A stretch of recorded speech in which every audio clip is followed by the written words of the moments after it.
All right, so here we're kind of reviewing how to find formulas of compounds if we don't know them already. So this is going to cover that last little bit of page 14 that you didn't finish as practice problems, and it really starts where it reminds you what an empirical formula is.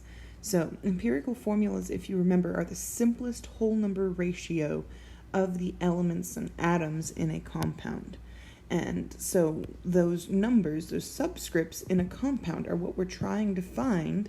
And those, if you remember, those whole numbers are always going to represent the relative number of moles of each element.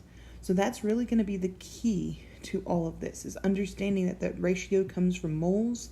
Whatever information they give you, we're going to turn it into moles, find the simplest whole number ratio, and use that as our subscripts. That's really what we're going to be learning how to do here first when we're finding that empirical formula, and then we'll be able to find the molecular. So let's go ahead and put down a few steps wherever you have space on that page, specific things to remind you how to calculate the empirical formula, because what I just described might sound simple, but there's some very specific places where you need to do some very specific things. So if this is too much for you to write in that little space there that you have, then maybe write it on a Post-it note or some other sheet of paper and get it attached with this information in the same area. So first step, you're going to be given some kind of grams of each element, or they might give you the percent composition information. If they do, just treat those percents as grams, turn them into grams, because as we've discussed previously, we can do that if we have 100 grams of sample, and no matter how much sample we have, the ratio is going to be the same. So why not make our numbers and our math simple at this point? So take those givens that you've got. We're going to turn all of those grams into moles so we can get those into that ratio that we need in order to be our subscripts. So at this point, we want to keep as many sig figs as possible. All we're doing is turning whatever given grams of each element we have, and it's a really good idea to make a note of what each element is where you're doing this little calculation. And then all you need is to use the molar mass of that element. It's always going to be 1 mole on top, and that will give you some number of moles of each element in that compound. But it's likely going to be some crazy weird decimal moles.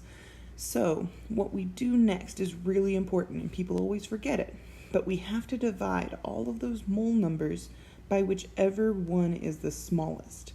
What this does is make the smallest number 1, because even that smallest number is being divided by itself, and that will always give us 1. So that sets the lowest number in our ratio to a whole number, and the lowest whole number we can possibly have. Everything else, as long as we divide every number that we just got out in that step 2 by the smallest number, then the ratio of these numbers will stay the same.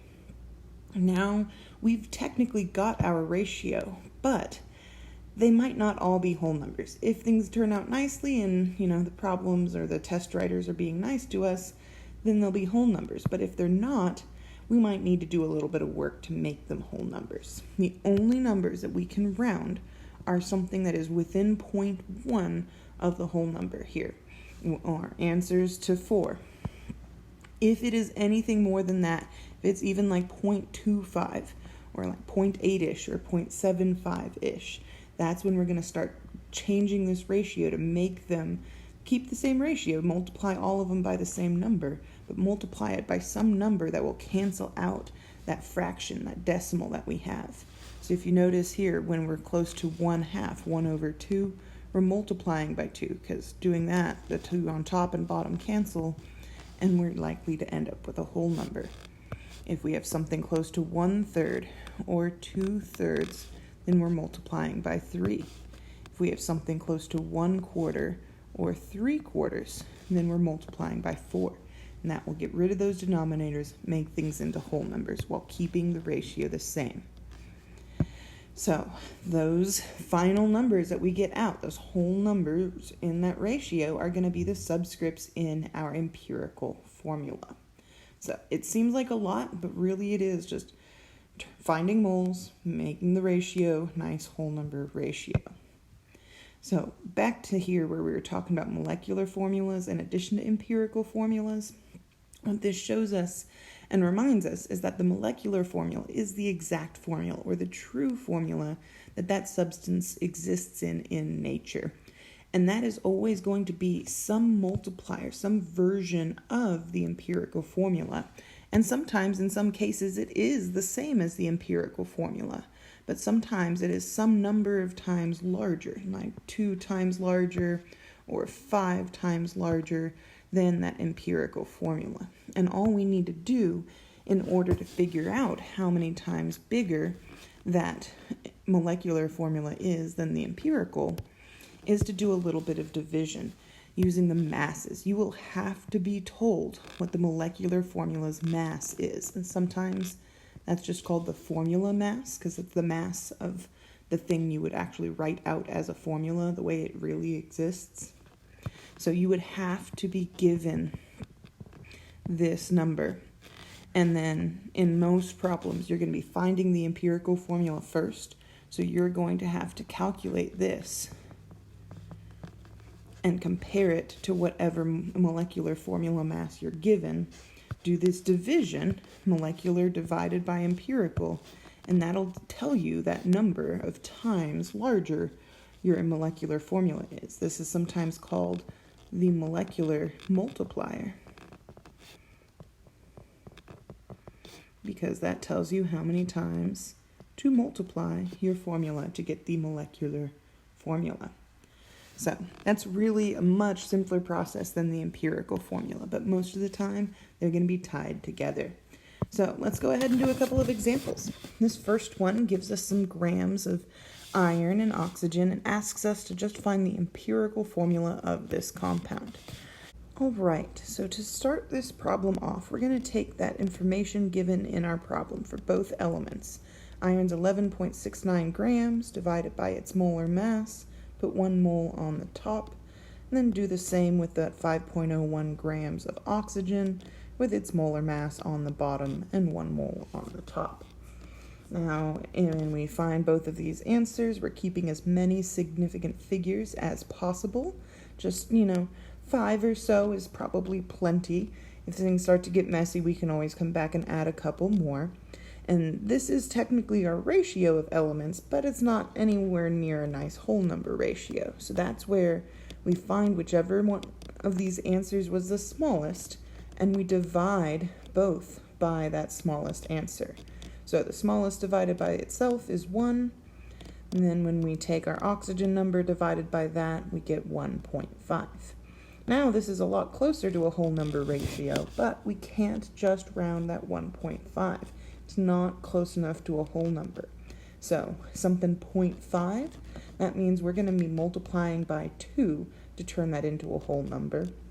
And we need to remember to do the same thing with every number in that ratio to keep that ratio the same.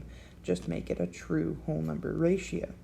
Now these are our subscripts in our formula. So this compound is Fe2O3, and that's our empirical formula. Not too bad. Okay, so next problem is going to ask us to solve for both the empirical and molecular formula. Now, it actually only mentions the molecular formula. That's all it cares about. But since it didn't give us any formula to start with, we're going to have to start by finding that basic ratio, that basic formula, so we can turn it into the molecular formula. So it's a little secret 2-step process. So this first part is going to be basically the same as before, except that we have 3 elements. So we've got our carbon's mass getting turned into moles here, and then we keep going with the numbers for our hydrogen, turning those into moles, and then doing the same thing with our oxygen's mass that was given to us, turning that into moles. Then we figure out which one is the smallest, divide all of our numbers by that smallest value. And of course, the smallest divided by itself is 1. Then we get 2, and then basically 1 again. So those are close enough to be whole number ratios. So this has gotten us to our empirical formula here pretty quickly, but didn't ask for empirical formula. This was just our stepping stone on the way to what this question was really asking for. So if once we have this empirical formula, we can find its mass. Carbon is about 12. Each of those H's is about 1, so that's 14, plus 16 from oxygen. Well, that mass is about 30.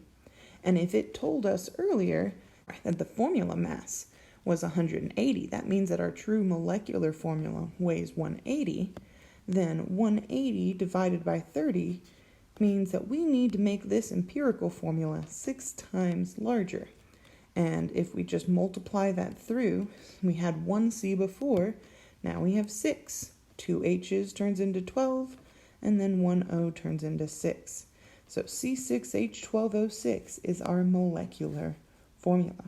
Not that much more than just finding that empirical formula, just doing a little bit of reasoning with it.